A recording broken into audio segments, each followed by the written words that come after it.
So hello everyone, ये dictation Ramdhari Gupta खंड 2 प्रतिलेखन संख्या 4 से ली गई है। डिक्टेशन की स्पीड होगी 80 शब्द प्रति मिनट। डिक्टेशन स्टार्ट होगी 5 सेकंड बाद। स्टार्ट। महोदय, कोसी नदी जिसे शोक और दुख का सूचक माना जाता है, इस वर्ष फिर अपने प्रकोप से महान हानि का कारण बनी। अब इस नदी पर काबू पाने और इसकी उपद्रवी लीला समाप्त करने के लिए भी योजना तैयार हो गई है। इस योजना की रूपरेखा तैयार हो चुकी है और निर्माण का काम हाथ में लिया जा चुका है।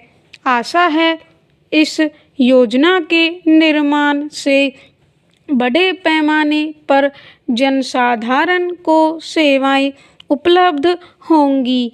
जब यह नया परीक्षण सफल होगा तो महान योजनाओं के निर्माण में और भारत की महान जनशक्ति के उपयोग के संबंध में हमारी जानकारी और अनुभव में महत्वपूर्ण वृद्धि होगी। औद्योगिकीकरण के क्षेत्र में उन्नति, उत्पादन में और अधिक वृद्धि और भारत की प्रति व्यक्ति आय में वृद्धि विचाराधीन वर्ष की कुछ महत्वपूर्ण बातें हैं। औद्योगिकीकरण के साथ ही रोजगार के क्षेत्र को विस्तृत करने के प्रयत्न भी बराबर जारी हैं। कुटीर उद्योगों और घरेलू धंधों को प्रोत्साहन देकर औद्योगिकीकरण और रोजगार में समुचित संतुलन स्थापित करने का प्रयास किया जा रहा है।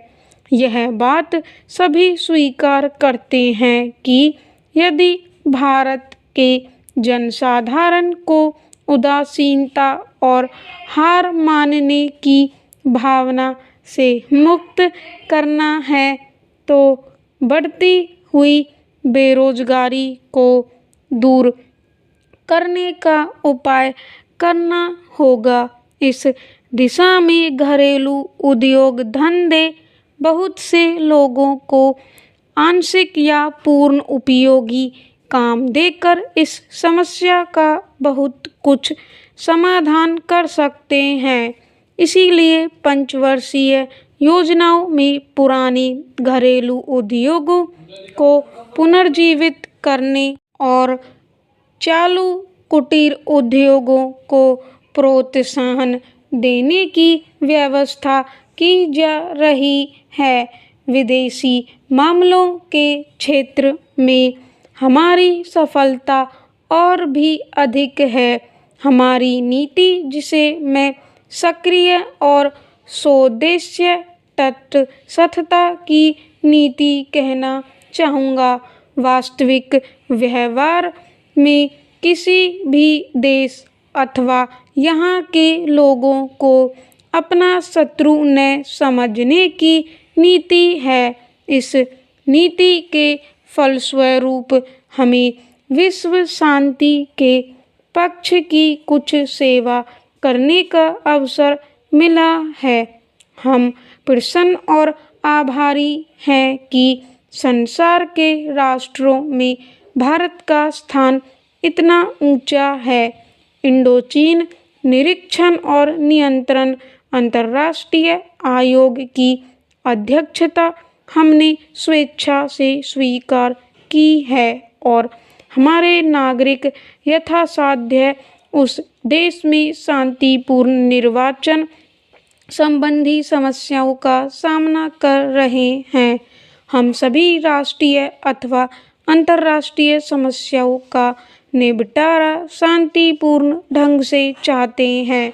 मुझे बहुत प्रसन्नता है कि भारत में फ्रांसीसी बस्तियों की समस्या शांति और सद्भावना के वातावरण में सुलझ सकी है। शांतिपूर्ण प्रणाली की सफलता का वह एक महत्वपूर्ण उदाहरण है। दुर्भाग्य से भारत में पुर्तगाली बस्तियों की ऐसी ही समस्या को सुलझाने की दिशा में प्रगति नहीं की जा सकी।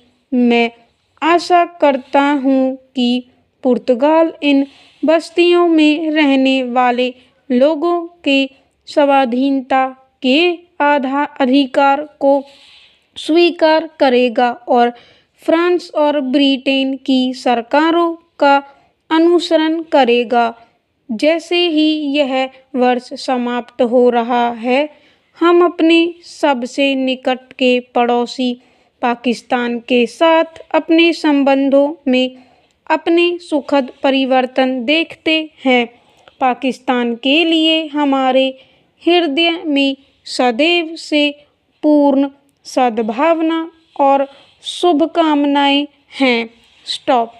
डिक्टेशन की PDF आपको टेलीग्राम चैनल पे मिल जाएगी। टेलीग्राम चैनल का लिंक डिस्क्रिप्शन में दिया हुआ है।